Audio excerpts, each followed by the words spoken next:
Ya. Profe, Génesis, dígame. yo tengo una duda sobre la forma de constituir el mandato. Ujú, Cuando se refirió al endoso por comisión de cobranza, ¿es ujú. solamente poner una firma? El endoso efectivamente es una firma en dorso del cheque, no es más que eso, pero ya sea al dorso del cheque, de la letra de cambio o de, no me acuerdo ahora el otro instrumento financiero. Pero sí, yo entiendo que es simplemente poner la firma y creo que también exige el nombre de la persona a la cual se está entregando y la cédula de identidad. Ah, ya, muchas gracias. Pero claro, eso está regulado en otras disposiciones más bien del ámbito bancario. ¿Ya? Eh, pero sí, tradicionalmente es la firma y el nombre. Muchas gracias. Es como cuando se endosa un cheque, ¿no? Exactamente, es lo mismo, Ah, ya. no es más que eso. Y la gracia de ese endoso es que basta ese solo acto para efectos de la representación judicial, para efectos pero solamente respecto del cobro de ese documento. ¿Ya? ¿Super alguna otra duda de lo que vimos?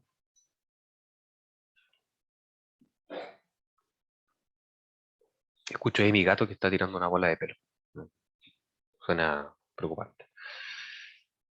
Ya, entonces, si no tienen más dudas, vamos a la primera actividad que tenemos preparada para hoy día. Recuérdense que les comenté que íbamos a hacer un breve Kahoot, como hacíamos los viernes del semestre anterior.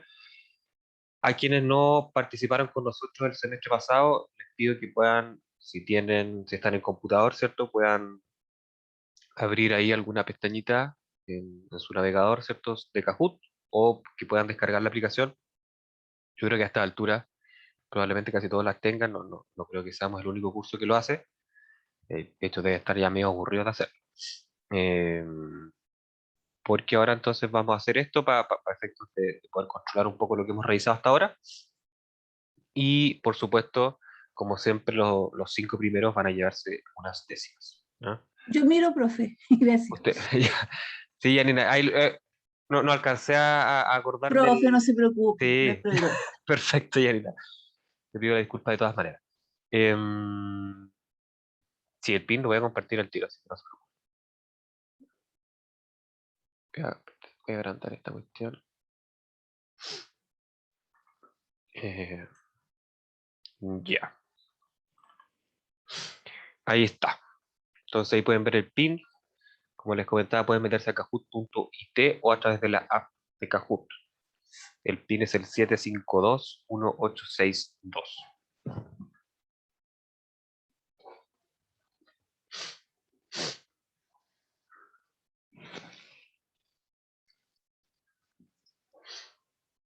Veo que ya se están incorporando algunos. ¿Tenemos cuántos alumnos en la sala? Tenemos. No los puedo ver bien. Tenemos 39. Así que yo creo que vamos a ver si los 39 ingresan. 38 ya ni nada. O si no, yo creo que con 30 ya tenemos un buen lote.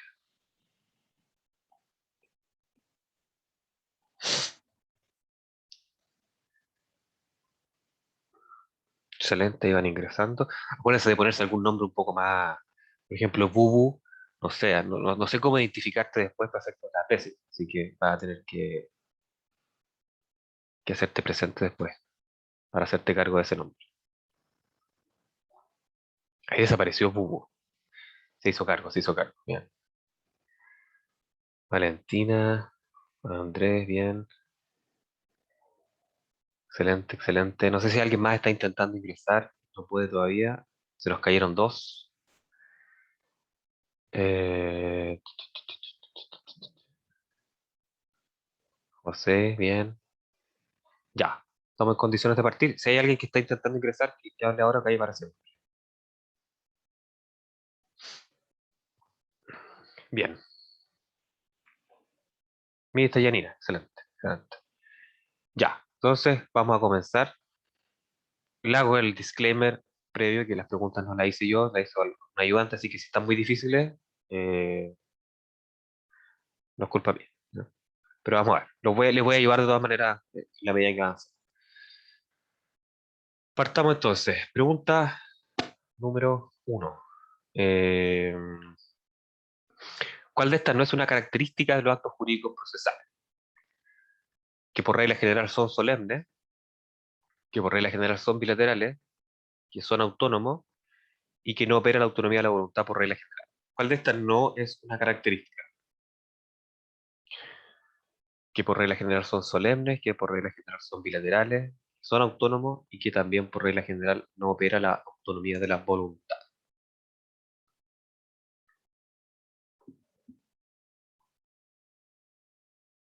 Estuvo peleadito, estuvo peleadito. Sí, recuérdense que por regla general el acto jurídico procesal, cierta diferencia de lo que está regulado o lo que ustedes pudieron ver en materia civil, en la que los contratos, ¿cierto?, se caracterizan por ser bilaterales. En materia procesal, la mayoría de los actos jurídicos que tienen valor son unilaterales, es decir, dependen de la voluntad de una de las partes para producir efecto, o del tribunal en su caso, ¿cierto?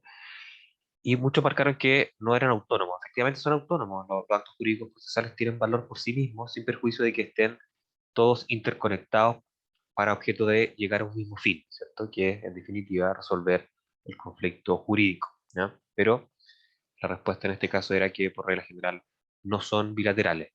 Isadora, por favor. Profe, era que eran autónomos pero no independientes. Algo así, efectivamente. Son autónomos en cuanto el valor que tienen por sí mismos. O sea, si un acto jurídico vale por sí, ¿cierto? Si cumple con todos los requisitos de existencia y de validez, ese acto jurídico va a tener valor. Y así perjuicio de que todos van a estar interconectados en el proceso. Es decir, van a surtir de todas maneras algún tipo de efecto respecto de actos jurídicos posteriores o anteriores. Y el ejemplo que les puse, donde queda quizás más gráfico esto, es que, por ejemplo, cuando uno hace una notificación que no es válida, esto puede afectar otros actos eh, ulteriores del proceso, ¿ya? Que sin perjuicio de que sean válidos por sí mismos, eh, como dependen unos de otros, y efectivamente creo que la palabra que usaste, dependencia, es quizás correcta, esos actos posteriores por el hecho de originarse en un acto previo nulo, también el tribunal va a tener que anularlo, porque van a estar interconectados, ¿no? Esa es lo que tienen que recordar. Pero para todos los efectos legales son autónomos. Vamos a la siguiente pregunta. Ahí está peleada la cosa en la punta. Vamos, vamos. Pregunta 2. ¿Cuál de estas no es una excepción a la comparecencia personal? ¿Ya? ¿Se acuerdan que vimos algunas de estas excepciones? Asuntos de conocimiento de tribunales ambientales, asuntos de conocimiento de mineras, asuntos de conocimiento de árbitros arbitradores y recursos de amparo y protección. ¿Se acuerdan que en clases vimos que una era especialmente importante por la magnitud, ¿cierto?, de cuántas causas se tramitan a esa región, ¿no? Y, ¿cierto?, el fundamento que justifica. Excelente, efectivamente. Efectivamente, en el caso de los recursos de amparo y de protección, es, eh, es una excepción. Los asuntos de conocimiento de las mineras también. El asunto de conocimiento de los árbitros arbitradores también, por expresa disposición de la ley 18.120. Y en el caso de los tribunales ambientales, la verdad es que no existe ninguna disposición especial que sí lo establezca, ¿no? A diferencia de lo que ocurre a propósito de las cuestiones mineras. Esta pregunta está difícil, ¿no? Porque siempre estas con negativa suelen confundir. Eh, yo también habría escogido la verde, porque efectivamente habría entendido de cuál era una excepción a la, a la comparecencia personal, ¿ya? Pero efectivamente, cuál no es precisamente la de conocimiento de los tribunales ambientales. Denme un segundito porque tengo una pregunta en el chat. Eh, ya, Benjamín, lo vemos más adelante, cuando terminemos la actividad. Súper. Eh, bien, bien, ahí subieron en el ranking y ahora está a la delantera. ¿Cuál de estos, de nuevo, no, ojo, no es un elemento del acto jurídico procesal? De nuevo es negativo. Eh, 1, cuestionamientos internos. 2, intención de producir efecto en el proceso. 3, manifestación de una o más voluntades y externalización de dichas voluntades. ¿Cuál de estas no es un elemento del acto jurídico procesal? Esta está fácil. Más que debieran saberlo también por sus clases de civil. Maravilloso, ¿cierto? Maravilloso. ¿Cierto? Muy bien. Nada que ver los cuestionamientos internos respecto del acto jurídico procesal en cuanto a sus elementos. Así que excelente. Juan Andrés pasó a la delantera, pero está todo muy peleado. ¿Quiénes pueden comparecer por las partes en primera instancia? ¿No? Acuérdense que vimos quiénes podían comparecer por las partes en primera instancia. Los egresados que están realizando la práctica judicial, egresados hasta 4 años después de haber rendido los exámenes, procurador del número y estudiantes de tercero a quinto año de Derecho. ¿Quiénes pueden comparecer por las partes en primera instancia?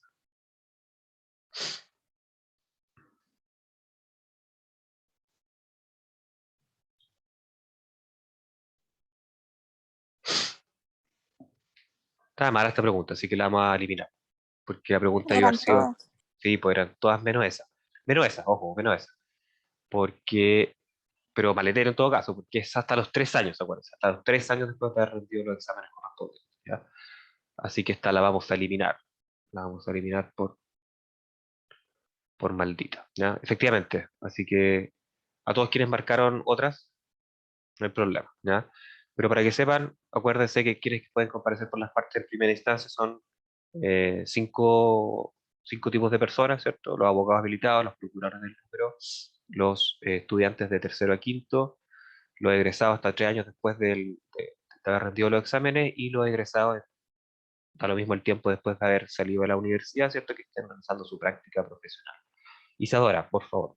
Profe, es que si la deja pasar, aún así va a haber mucha gente que va a bajar el puntaje. Entonces Eh, igualmente va a cambiar. ¿Cómo lo hacemos? ¿Alguna idea? Mm, Tenemos que empezar de nuevo y borrarla, ¿no? Pero yo creo que ya es muy Yo tarde. digo que décimas para todos. Mira, vamos a ver cómo salen los resultados. Quizá ya hacemos algún ajuste para que por lo menos, quizá en vez de 5, sean No, es 10. que me voy a caer del podio, no, no lo hagas, por favor. Ya, no, pero vamos a seguir. Si esto es el primer intento de prueba, así que vamos a ver. Lo importante es que hayan participado, así que quizás hacemos algún ajuste. ¿Qué relación tiene el proceso con el litigio?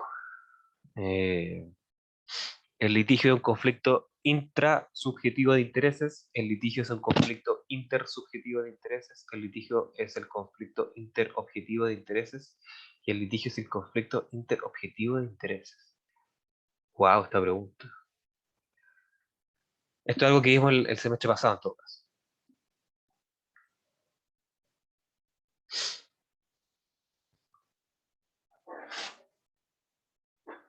Pero muy bien, ¿cierto? El litigio, que también se traduce o es sinónimo, ¿cierto?, del proceso en cuanto a mecanismo de solución de conflictos, se caracteriza porque, en definitiva, lo que se hace es resolver un conflicto intersubjetivo de intereses jurídicamente relevantes, ¿cierto? No es intrasubjetivo, es decir, no son conflictos internos, sino que siempre son conflictos que afectan a dos o más personas, partes, estados, etc., ¿no? Así que muy bien a quienes respondieron correcto.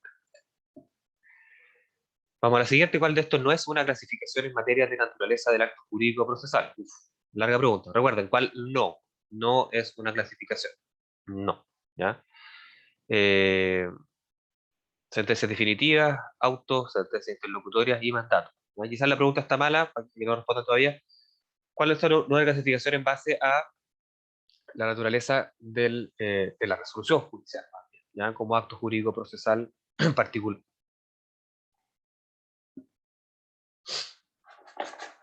Vamos a ver si esa pista le sirvió de algo. Parece que no. Eh, Efectivamente, cuando vimos los actos jurídicos procesales, ¿cierto? Vimos un tipo particular de ellos que son las resoluciones judiciales, pero no se preocupen, lo vamos a ver con mucho más detalle más adelante.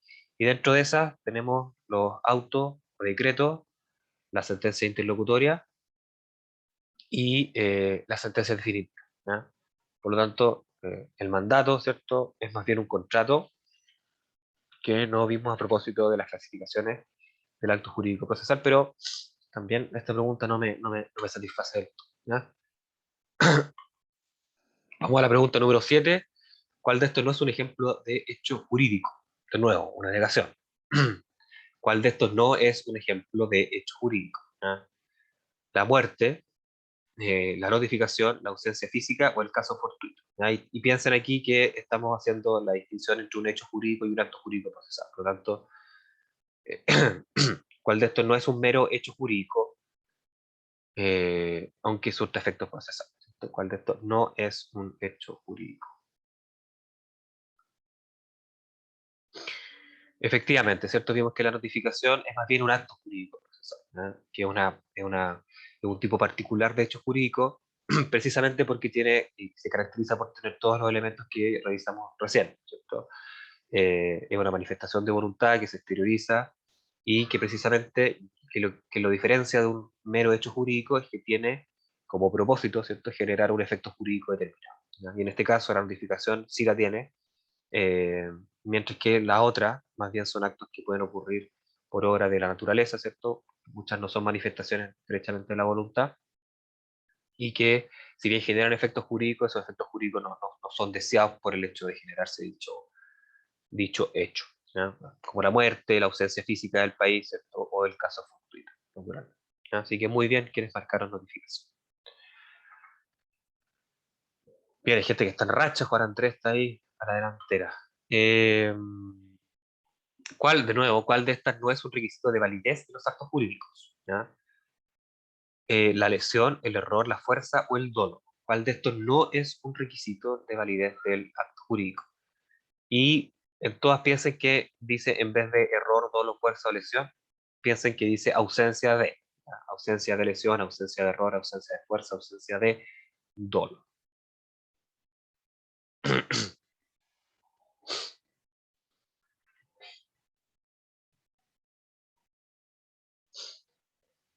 Excelente, excelente, ¿cierto?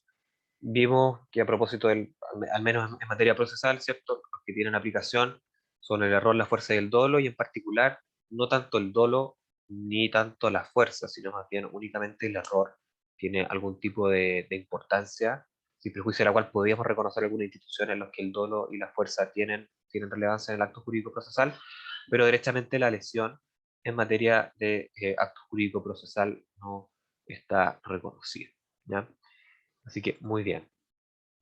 Eh, Vamos con la penúltima pregunta. ¿Quiénes pueden comparecer por las partes ahora en segunda instancia? ¿Ya? ¿Cuál de estas personas puede comparecer por la parte en segunda instancia?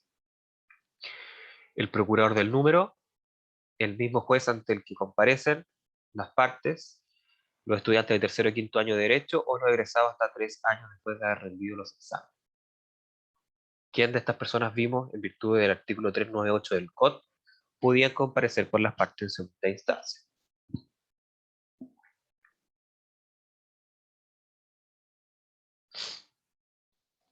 Muy bien, ¿cierto? De hecho, vimos que los procuradores del número básicamente se dedican a esto, ¿ya?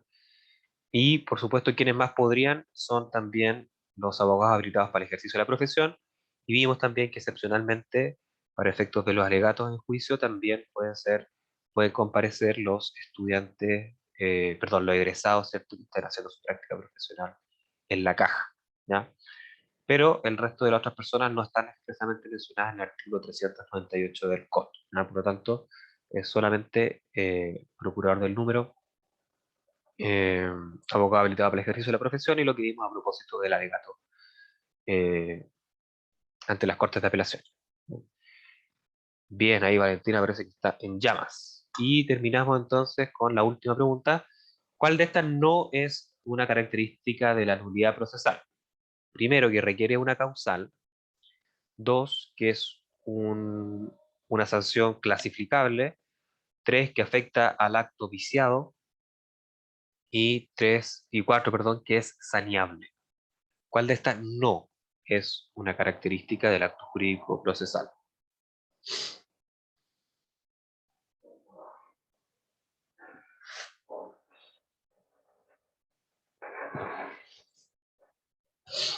tuvimos ahí respuestas divididas. Por lo menos todos tuvieron claro, o la mayoría tuvo claro, ¿cierto?, que la nulidad exige una causal, ¿cierto?, que esté establecida en la ley, al menos para poder alegarla. También la mayoría estuvo conteste, ¿cierto?, en que la nulidad afecta precisamente el acto viciado y nada más, solo el acto viciado, por regla general. Pero, la nulidad procesal es saneable por las partes, ¿cierto?, ya sea de manera expresa o de manera tácita, como pudimos revisar, ¿cierto? De manera tácita se puede sanear por el lapso del tiempo, pero también las partes expresamente pueden convalidar un acto jurídico que sea nulo, ¿ya? Y a diferencia de lo que vimos, ¿cierto?, en materia civil, en lo que uno clasifica la nulidad en virtud de otras características, ¿cierto?, entre nulidad absoluta y nulidad relativa, eh, en materia de nulidad procesal esta no es clasificable de esa manera, ¿ya? Más bien hablamos de nulidad y anulabilidad, pero la verdad es que esa no es una clasificación propiamente tal de la nulidad, porque la anulabilidad es más bien algo distinto, ¿ya?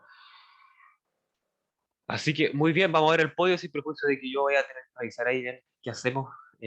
Así que, pero de todas maneras, felicitamos ahí a Valentina por el tercer lugar, a Liwen por el segundo lugar y en primer lugar a Juan Andrés. Así que felicitaciones. Ahí también van a aparecer quienes salieron cuarto y quinto, Constanza y Matías, ¿no? Felicitaciones, Juan Andrés. Vamos a revisar. A mí después me salen los datos de quienes tuvieron los primeros lugares, así que vamos a revisar qué hacemos con las décimas en este caso, porque para la próxima les prometo que voy a revisar mejor las preguntas del Kahoot. En esta oportunidad no tuve mucho tiempo, ¿ya? Así que, pero para que tengan un adelanto. Vicente.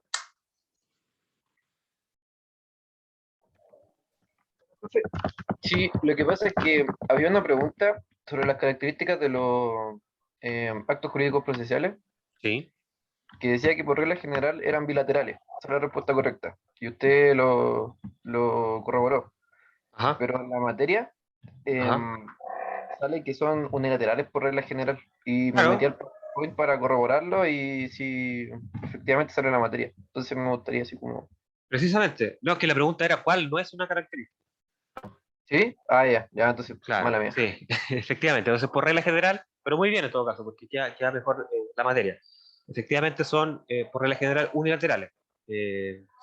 Porque la mayoría de los casos solamente van a requerir, ¿cierto?, la manifestación de voluntad de una de las partes en juicio, o también, naturalmente, del tribunal, que es una persona, ¿cierto?, una voluntad, para que surta efectos jurídicos procesales. Solo excepcionalmente va a requerir la manifestación de voluntad de dos partes, ¿cierto?, como ocurre, por ejemplo, con la conciliación, o como todo ese tipo de acuerdos entre las partes que buscan resolver el conflicto dentro del proceso, ¿ya? Pero efectivamente, Vicente.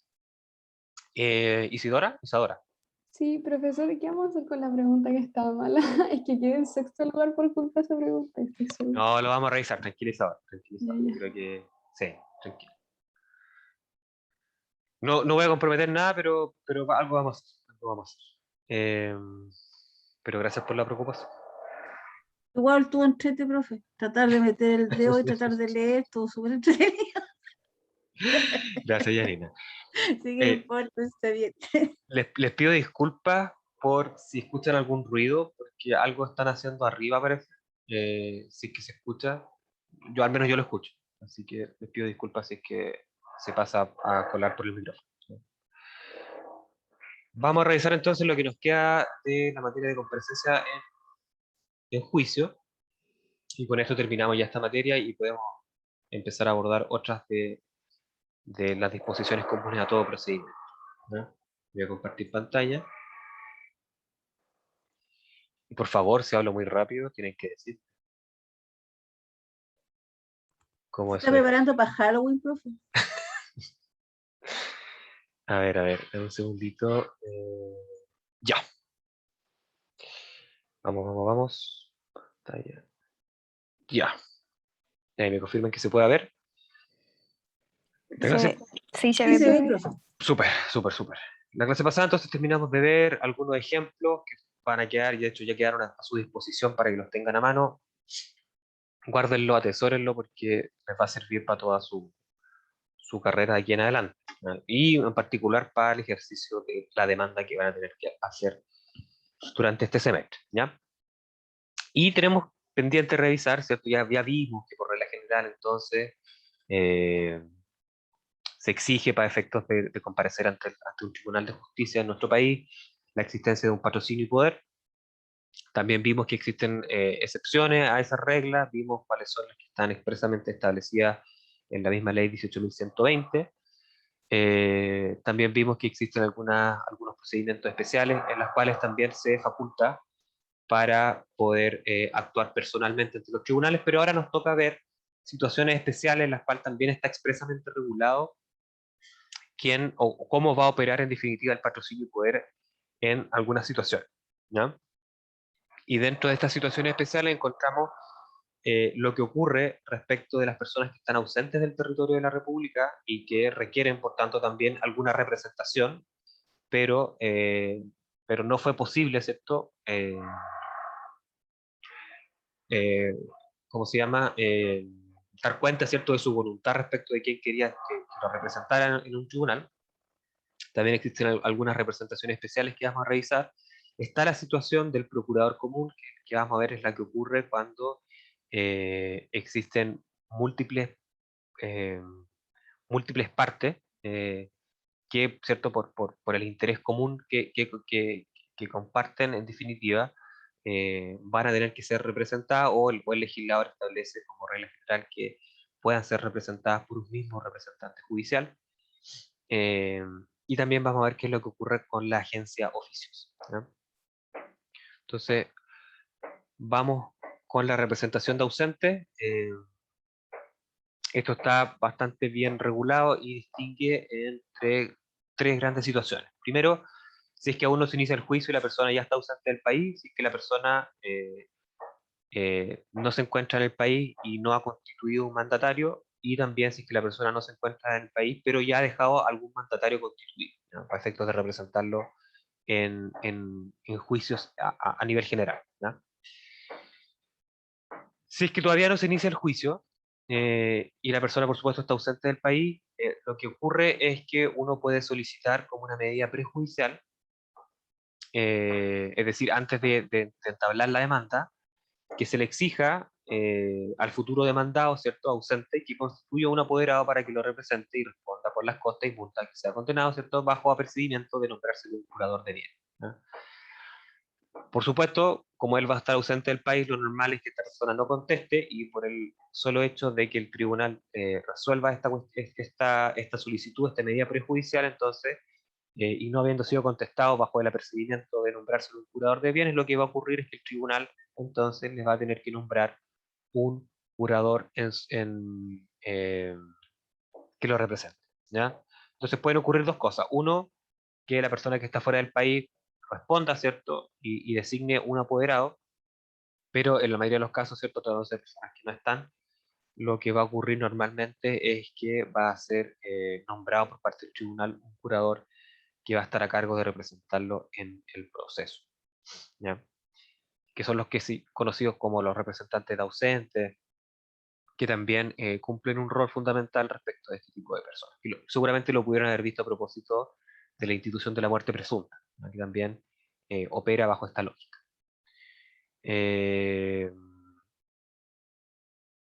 También puede ocurrir, ¿cierto?, que durante el proceso, es decir, ya iniciada o entablada la demanda, se dé cuenta que la persona no se encuentra en el país y no tiene algún tipo de mandatario constituido, y pueden darse dos situaciones, ¿cierto? Que nosotros no conozcamos el domicilio que tiene esta persona fuera del territorio nacional, o que efectivamente nosotros conozcamos el domicilio que tiene el extranjero y por lo tanto sea posible su notificación, ¿ya? Y esa notificación entonces va a tener que ser vía exhorto, y en el intertanto, en todo caso, quien va a asumir su representación también va a ser el defensor de ausente, ¿ya? Y si no se conoce el domicilio que tiene el extranjero a esta persona, de todas maneras también se le va a designar un curador de ausentes para efectos de la tramitación del proceso y la notificación de esa demanda, ¿ya? Vi una manito levantada. Dame un segundito. Génesis dice curador en subsidio porque puede ocurrir que dentro de ese apercibimiento que hace el tribunal, la parte en definitiva sí nombre a un apoderado personal, ¿no? Por lo tanto, el proceso va a seguir con ese apoderado que nombre la persona que está ausente del territorio de la República, y en subsidio, ¿cierto?, va a tener que ser nombrado por parte del tribunal dicho curador, ¿ya? No sé si ahí queda más claro. Súper. Y finalmente, ¿qué es lo que ocurre si es que la persona se ausenta del territorio de la República, pero ha dejado un mandatario constituido? Si el apoderado tiene todas las facultades amplias, ¿cierto?, para poder actuar dentro del proceso, se va a seguir con este sin ningún problema.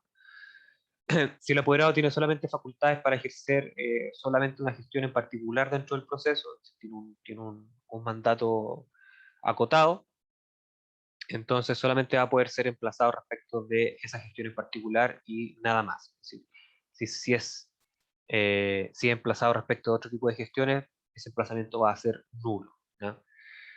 Eh, y en todo caso establece la ley que aun cuando haya dejado a un apoderado con facultades generales para poder representarlo dentro del proceso, no va a tener facultades para poder contestar demandas nuevas, encontrándose, ¿cierto?, su mandante fuera del territorio de la República, ¿ya?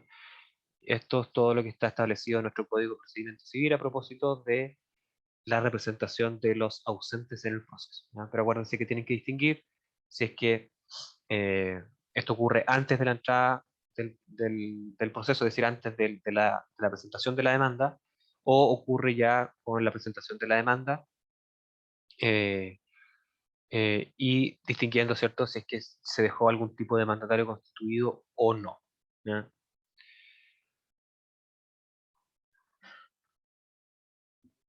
También existen algunas situaciones que están expresamente reguladas en la ley, ¿cierto?, en las cuales es el propio legislador quien establece quién va a ser el representante o quién va a funcionar como representante judicial de determinadas personas jurídicas principalmente. Eh, Así, por ejemplo, en tratándose de personas jurídicas de derecho público, eh, van a existir reglas específicas en las distintas leyes orgánicas constitucionales de dichas instituciones. Así, por ejemplo, en mi caso, en el caso del Ministerio Público, por ejemplo, también está señalado, ¿cierto?, quién va a ser la persona que va a representar judicialmente los intereses patrimoniales del Ministerio Público. Lo mismo ocurre, por ejemplo, con carabineros, que son representados por el Consejo de Defensa del Estado. En general, también todo el fisco está establecido que va a ser representado por el presidente del Consejo de Defensa del Estado, y cuando hablamos del fisco estamos refiriéndonos a los intereses patrimoniales que puedan tener los distintos órganos del Estado, ¿ya? Las municipalidades también está expresamente establecido en la ley que regula las municipalidades, que no creo que no es una ley, es un decreto, pues también está expresamente establecido que van a ser representadas judicialmente por el alcalde. Por lo tanto, por ejemplo, si ustedes quieren demandar a alguna municipalidad, que no es poco común, ¿cierto?, por algún tipo de falta de servicio, ¿cierto?, por algún accidente que les haya ocurrido a ustedes en la vía pública, o por algún tipo de conflicto patrimonial, ¿cierto?, con la municipalidad, lo que tienen que hacer es demandar a la municipalidad, pero representada judicialmente por su alcalde, ¿ya? Por supuesto, el alcalde eh, que esté vigente. Así también existen disposiciones especialmente establecidas en el Código Civil a propósito de determinadas personas jurídicas como las corporaciones y las fundaciones, ¿cierto?, en la que se establece que el representante judicial va a ser el presidente de la corporación. En el caso de la sociedad anónima, la misma ley 18.046 establece que son los gerentes. También existen algunas disposiciones especiales tratándose de sociedades mineras y convencionales mineras. Y también se establece que tratándose de perdón, sociedades de personas que tienen pluralidad de administradores, va a poder ser, va a poder en definitiva entablarse una demanda o una acción judicial, ¿cierto?, respecto de cualquiera de los administradores, ¿no? Esto simplemente para que lo tengan presente, y en definitiva, cuando ustedes quieran hacer un emplazamiento válido a alguna persona jurídica, siempre tienen que tener presente que estas no actúan, obviamente, ¿cierto?, tratándose de ficciones jurídicas, no son personas propiamente tal, para efectos de su vinculación con el proceso, estas siempre tienen que actuar representadas judicialmente, ¿ya? Y en el caso de las personas jurídicas, lo normal es que esté expresamente establecido por el legislador cuál va a ser la persona o el rol de la persona, ¿cierto?, que va a tener que ejercer dicha representación. Por lo tanto, cada vez que ustedes quieran demandar a alguna persona jurídica, ya sea el fisco hacia abajo, tienen que tener harto ojo por señalar bien y de manera precisa, ¿cierto?, cuál va a ser el representante judicial de dicha persona, ¿ya? ¿Eso por qué? Porque va a ser súper importante para efectos de hacer el emplazamiento válido, al menos de la primera actuación que se realiza en el proceso, ¿cierto? Y con emplazamiento me refiero naturalmente a la notificación de la demanda, ¿ya? Ustedes no van a notificar a la empresa, ustedes van a notificar al representante judicial de dicha empresa, ¿ya?, que va a actuar en representación entonces de dicha sociedad o de dicha corporación o de dicha fundación. ¿Qué pasa si expira el mandato de un alcalde mientras se tramita una causa en contra de la municipalidad? ¿Sigue representando a la municipalidad hasta que se dicte sentencia? No, simplemente ahí lo que ocurre es que se hace la ficción, ¿cierto?, de que el nuevo alcalde entonces va a subrogarlo en todas las actuaciones procesales. Lo que pasa en todo caso es que lo más común es que si ya se inició una gestión respecto de un determinado alcalde, bueno, si no se alcanzó a notificar la demanda, lo que va a tener que hacer es simplemente modificar en definitiva ese apartado de la demanda para que se individualice correctamente el nuevo representante judicial, ¿ya? Pero no, el alcalde en ningún caso que ha terminado su mandato va a continuar, ¿cierto?, representando al municipio respecto de cualquier aspecto, ¿ya? No solamente en materia judicial, sino que respecto de cualquier materia, el alcalde anterior, ¿cierto?, no va a tener ningún tipo de representación válida respecto de dicho municipio, ¿ya? Todo se subroga al nuevo alcalde. Gracias, Vicente, por la pregunta. ¿Cómo estamos de tiempo? Estamos bien, excelente. Otra situación especial, ¿cierto?, que ya se la adelanté, tiene que ver con el procurador común, ¿ya? Y esto está también expresamente establecido en los artículos 12 y siguientes del Código de Procedimiento Civil, y establece que si existen dos o más partes que entablan cualquier gestión judicial, pero principalmente la demanda, ¿cierto?, en las cuales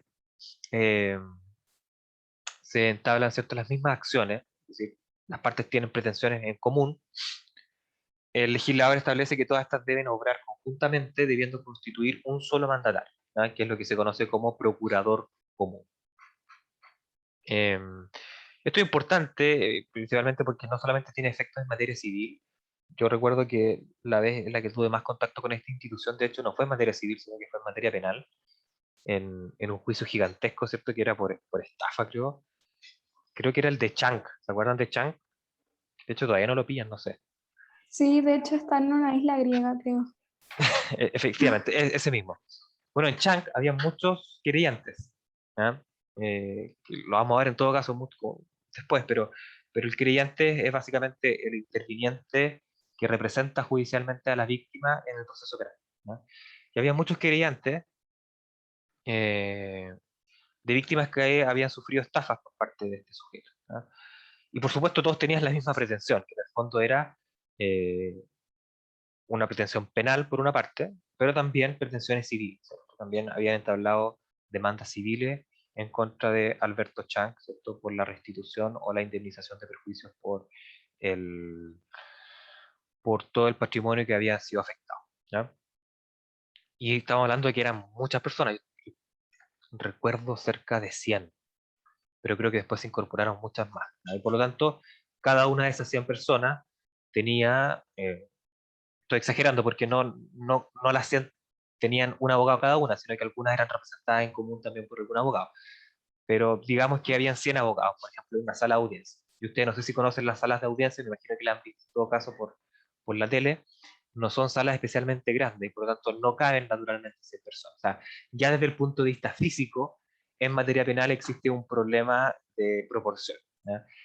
Pero además, ¿cierto?, desde un punto de vista de la tramitación del proceso, tener que esperar a que se pronuncien 100 representantes judiciales respecto de una determinada actuación procesal, por ejemplo, que respondan una demanda o que se pronuncien respecto del probatorio en materia civil, ¿cierto?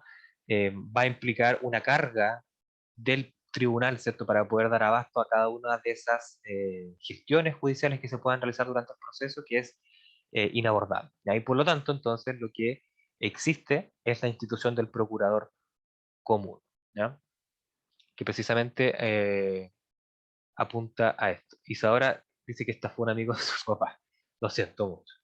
Sí, Rafael Garay es como lo mismo. También ha pasado en otras causas, por ejemplo, y también tramité el caso de la Polar también, en el que había muchos accionistas minoritarios que habían sido afectados por esto que hizo la Polar. Y así han habido varios casos en los que se han concentrado muchas personas naturales que se han visto de alguna manera afectadas por un delito de magnitudes más o menos importantes que tienen que actuar y que comparecen todos al proceso.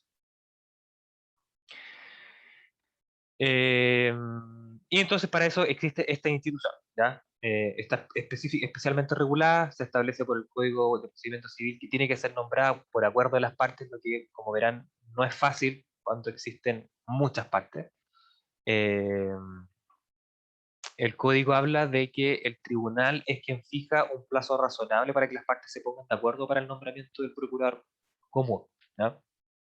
Es decir, es un plazo judicial y por lo tanto a su vencimiento perfectamente, o sea, por lo tanto no es un plazo fatal y el tribunal perfectamente podría extenderlo eh, más atendido, ¿cierto?, el vocablo que ocupa el legislador de plazo razonable. Es decir, si las partes así lo desean, perfectamente el tribunal podría extender el plazo para que éstas se pongan de acuerdo, ¿ya? Francisca, por favor, Profesor, me queda la duda de dígame. si esta institución aplica Ujú. para la materia solamente civil o penal que tenga que ver acciones civiles o también sirve como solo penal. Tratándose, y muchas gracias por la pregunta, Francisca, porque es importante. Tratándose de disposiciones que están contenidas en el párrafo primero del Código de Procedimiento Civil, ¿ya? Que son precisamente disposiciones comunes a todo procedimiento, y como vimos al principio de las clases, eh, ¿por qué son importantes estas disposiciones comunes a todo procedimiento? Porque por regla general van a aplicar a todos los distintos procedimientos regulados, ya sea los que están en el Código de Procedimiento Civil, a los procedimientos especiales, y también en materia penal, por expresa disposición del artículo 54 del Código Procesal Penal, en todo en cuanto no afecte los principios propios del procedimiento penal, también van a ser aplicables estas disposiciones. Por lo tanto, en materia penal se ha entendido eh, que son perfectamente aplicables las disposiciones del procurador común, ¿no? Así que la respuesta es sí, son aplicables para todos esos efectos. Gracias, profe. Por lo tanto, ya el tribunal fija un plazo razonable para que las partes se pongan de acuerdo. Si las partes no se ponen de acuerdo, ¿cierto? El tribunal va a tener que tomar la decisión entonces de señalar cuál de los distintos apoderados de las partes, es decir, cuál de todos los abogados que representan a las partes va a ser nombrado como procurador común, ¿ya? Es una cuestión que va a quedar en definitiva a arbitrio del tribunal en subsidio del acuerdo que puedan hacer las partes, ¿ya? Sin perjuicio de que el acuerdo lo hayan adoptado las partes o lo haya designado el tribunal, con posterioridad también estas se pueden poner de acuerdo para poder modificar la designación del procurador común, ¿ya? O sea, durante toda la sustentación del proceso. También una de las partes de manera unilateral, es decir, sin acuerdo del resto de las partes, podría solicitar al tribunal que modifique, en virtud de motivos justificados, al procurador común que ha sido ya sea acordado por el resto de las partes o que haya sido designado por parte del tribunal, ¿ya? Es súper importante que también tengan presente que las partes no están obligadas, sin perjuicio de que exista y que se designe, ya sea por las partes o por el tribunal, un procurador común, las partes no van a estar obligadas a actuar mediante esto, ¿ya? Sobreviviendo en todo caso, entonces, la facultad para que éstas puedan actuar separadamente en todas las actuaciones del proceso, ¿ya? Con la limitación de que esta actuación separada, es decir, independiente del procurador común, no puedan entorpecer la marcha regular del juicio, ¿cierto? Usando los mismos plazos que van a tener en definitiva el resto de los intervinientes que actúen con ese procurador común, ¿ya? Por lo tanto, si bien, como ven, es un poco raro porque en el fondo se exige que las partes nombren un procurador común y si no, el tribunal lo va a nombrar, pero también se entrega la libertad a cada una de esas partes para que también puedan obrar dentro del proceso de manera separada, ¿ya? Con la limitación en todo caso que esa actuación por separado en ningún caso pueda entorpecer la sustentación de ese proceso, principalmente lo que dice relación con los plazos, ¿ya? Y en cuanto a las facultades que tiene el procurador común, que también es complejo, ¿cierto? Porque tiene que representar no solamente una voluntad, sino que a muchas, establece el legislador en el artículo 15 que este va a tener que ajustarse dentro de lo posible, y ocupa esas palabras, va a tener que ajustarse dentro de lo posible a las instrucciones que le entreguen las partes, pero que si no existe acuerdo respecto a dichas instrucciones, va a poder actuar por sí solo conforme a lo que dicte su prudencia, ¿ya? Entonces también ahí se le entrega algún tipo de responsabilidad más o menos importante al procurador común para efectos de no pasar a llevar, ojalá, ningún tipo de voluntad de alguna de las partes, y si lo hace, ¿cierto?, que lo haga a prudencia suya. Y en todo caso, como bien, como sabrán, ¿cierto?, tratándose de un mandatario judicial, el procurador común también va a ser responsable, por ejemplo, por las costas que resuelva el tribunal dentro del proceso, ¿no? Así que también va a tener que responder de alguna manera si es que es negligente en algún respecto. ¿Alguna duda con el procurador común?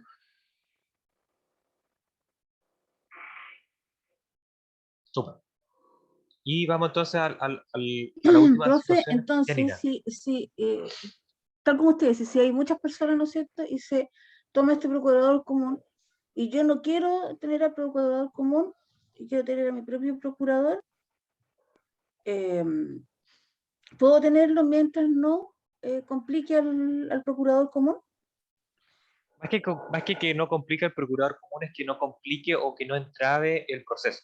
Y lo mismo que les comentaba, o sea, la lógica que está detrás de este nombramiento es que en definitiva no existan 100 personas que están con plazos Claro, diversos, presentando escritos, ¿cierto?, solicitando cuestiones que podrían entorpecer la marcha del proceso, presentando incidentes, claro, qué pero sé no yo. se me obliga a estar dentro de toda la agrupación con un solo procurador. Exactamente.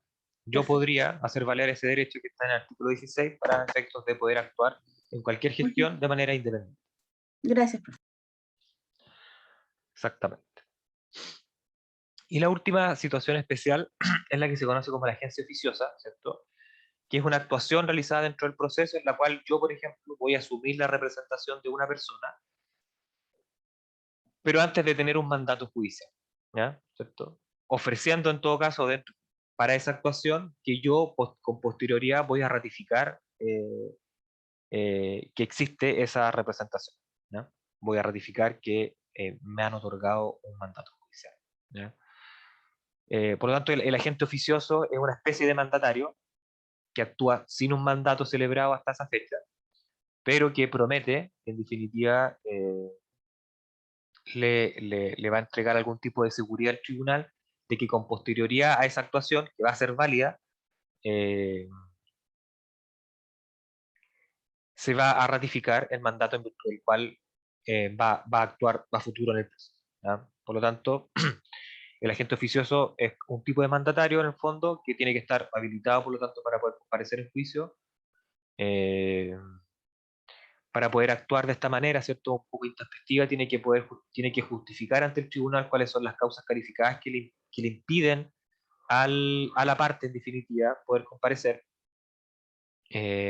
Además va a tener que ofrecerle al tribunal algún tipo de garantía para con posterioridad, ¿cierto?, que se vaya a ratificar dicho mandato por la parte, lo que se conoce como fianza de rato o fianza de ratificación, que en definitiva no es más que un monto de dinero, eh, y para que surta efecto el acto procesal, la parte tiene que ratificarlo dentro del plazo que el tribunal va a establecer para ese efecto, ¿ya? Que también es un plazo judicial y como vamos a ver, por lo tanto, no es fatal. Y esta ratificación posterior que se realiza respecto a esta actuación del agente oficioso es lo que va a validar todo lo obrado con anterioridad, ¿ya? Y una vez que se ratifique, se alza la fianza, ¿cierto?, y se devuelve ese monto que fue consignado al tribunal, ¿ya?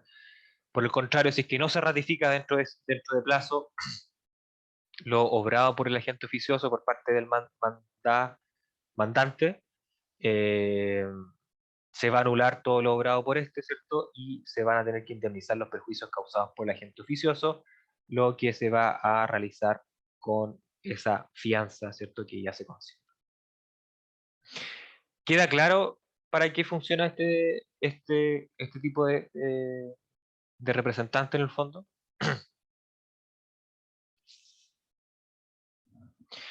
Esto, por ejemplo, podría ser muy común o podría utilizarse perfectamente cuando ustedes, por ejemplo, tienen, se les presentó una demanda respecto de una persona y están dentro del último día de plazo, por ejemplo, para efectos de responder una demanda, eh, y no alcanzan, ¿cierto?, a celebrar un mandato judicial en la forma que está establecida por el legislador, ya sea porque, por ejemplo, puede ser que la persona esté en el extranjero, o tenga algún tipo de causa calificada que en definitiva le impida poder manifestar su voluntad de alguna de las formas que está establecida en el artículo 6 para que entregue el mandato judicial, ¿ya? Y en ese caso entonces lo que puede ocurrir es que el abogado presente un escrito, ¿cierto?, en su calidad de agente oficioso, contestando la demanda, eh, en definitiva, dando las razones y las causas calificadas por las cuales está actuando en calidad de agente oficioso, eh,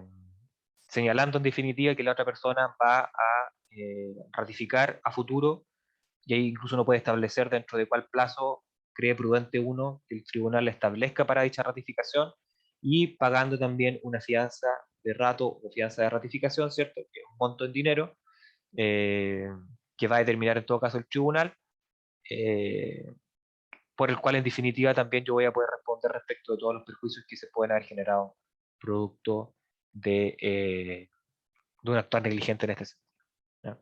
No sé si queda claro esta situación en particular. No están reguladas, Génesis. ¿Algún ejemplo, profe? Por ejemplo, que la persona esté en el extranjero, que quizás es lo más común. O que está, Profe, dígame. ¿pero por qué dice entonces causas calificadas si no están reguladas? No, es la terminología al menos que ocupa el legislador. Con calificadas no se refiere a que estén reguladas o causas tipificadas, no se refiere a que estén tipificadas o que estén reguladas o que estén especialmente sancionadas en la ley. Con calificadas se refiere a que sean causas graves, ¿no? Esa es la expresión que utilizar el tribunal, que sean causas graves en el fondo, que impidan de alguna manera a la parte poder comparecer ante el tribunal. Gracias. Veo otra pregunta en el chat. ¿Qué ocurre con el procedimiento si se anulan las actuaciones por el agente oficioso? ¿Se inicia uno nuevo? No. Solamente que todas las actuaciones que son realizadas por el agente oficioso van a quedar nulas, ¿ya? Y por lo tanto, si corrió el plazo para que esa parte pudiera hacer una actuación, y como por ejemplo la contestación de la demanda fue declarada nula, entonces se va a entender en definitiva que ya transcurrió el plazo para poder contestar esa demanda, ¿no? Eso es lo que va a ocurrir. No se va a iniciar un nuevo procedimiento, o no se va a abrir un nuevo plazo para que se pueda contestar, sino que simplemente se va a entender por nula todas las actuaciones que se pudieron haber seguido conforme a dicha actuación, también se van a tener que anular. Yanina. Eh, sí, que me estaba dando el ejemplo, profe, porque igual lo encuentro enredado. Por ejemplo, ¿qué pasa si en el caso de alguien que lo tuvieron que operar, que tenía que Sí, presentarse, ¿podría ser algo así? Es que igual me enreda un poco. sí, perfectamente. Piensa que el legislador, precisamente para efectos de no limitar las posibilidades, lo que hizo fue dejar una cláusula amplia, en el fondo, cualquier causa calificada, y en definitiva va a ser el tribunal quien va a tener que determinar si es que esa causa es suficiente en definitiva para entender que esa parte no pudo comparecer ante el tribunal. Pero efectivamente, puede ser una enfermedad, ¿cierto? Puede ser una persona que esté en por ejemplo, ahora a propósito del COVID, ¿cierto? Puede ser perfectamente una persona que no pueda comparecer bueno, en este caso el COVID, en realidad las partes pueden comparecer incluso remotamente, así que no es un buen ejemplo. Pero sí, perfectamente puede ser una enfermedad, ¿cierto?, que tiene una persona postrada o en un estado inconsciente por un determinado lapso de tiempo, ¿ya? Yo creo que Profe, por precisamente ese es un buen ejemplo, caso. los casos, bueno, usted está hablando de causa calificada, estaríamos hablando de causas penales principalmente, ¿no? No necesariamente, esto puede ser ¿No? perfectamente materia civil. No. Por ejemplo, hace poco Ah, estaba viendo una serie, no sé si la han visto, muy buena, se la recomiendo. Se llama Succession. Está en HBO, así que si tienen HBO pueden verla. En la que, claro, es un viejo pillonario, ¿cierto? Que queda hospitalizado, le da un aneurisma eh, y queda postrado, ¿cierto? Como un mes, sin ser capaz de incluso manifestar su voluntad durante un gran lapso de tiempo. Y por ejemplo, esa persona está completamente imposibilitada por una causa calificada, ¿cierto? Para poder comparecer ante un tribunal y ahí perfectamente uno podría hacer valer entonces la figura del agente oficioso para obrar en su representación hasta que éste efectivamente lo pueda ratificar dependiendo del plazo que dicte el tribunal. En todo caso, entendiendo que ese plazo judicial que va a dictar el tribunal va a tener que estar en sintonía con esa causa calificada que va a alegar el agente oficioso, ¿no? Quizás ahí queda más claro. ya, ahora sí, ahora lo voy entendiendo. Súper. Ya, o sea, hay, por ejemplo, algunos casos que también tienen relación con eso. Podría ocurrir, lo Claro. desconozco, pero podría ocurrir, Sí, es sí. que había un caso parecido que estaba leyendo la otra vez. Gracias, profe, ahora sí ya me quedó más claro. Súper. Buena idea de ver la serie. Y muy buena serie, vean, ahora va a salir la tercera temporada en octubre, así que muy buena serie. Ya, y creo que con eso hemos llegado al fin de esta materia. Eh, Esto simplemente, esta lámina a modo de repaso, porque ya estamos en la hora, ¿cierto? Vimos que el yo postulante de capacidad procesal básicamente se manifiesta en dos instituciones, el patrocinio y el poder, que se exige por regla general para poder obrar siempre ante los tribunales de justicia, ¿ya? Por regla general porque existen excepciones que ya revisamos. Ya vimos que existen algunas diferencias sustanciales, o sea, algunas diferencias, comparten algunas cuestiones, pero también existen diferencias fundamentales entre el patrocinio y el poder, atendida a su finalidad, a los sujetos que van a estar habilitados. Acuérdense que el patrocinio solamente lo puede hacer el abogado habilitado, las distintas formas en las cuales se constituyen, las sanciones que existen por el incumplimiento de dichas formalidades y las distintas responsabilidades en las que incurre el patrocinante o el mandatario en cada caso. Y también revisamos que existen situaciones especiales en las cuales también el legislador ha establecido algunas reglas particulares tratándose de determinadas situaciones como el agente oficioso, ¿cierto? El ausente del territorio de la República y quizás la más relevante, el procurador común por su importancia práctica en estas causas masivas, ¿no? Y con eso hemos llegado al fin de la presentación del día de hoy. ¿Alguna duda? Estamos en la hora, así que pueden hacerla ahora o dejarla para la próxima clase. ¿No?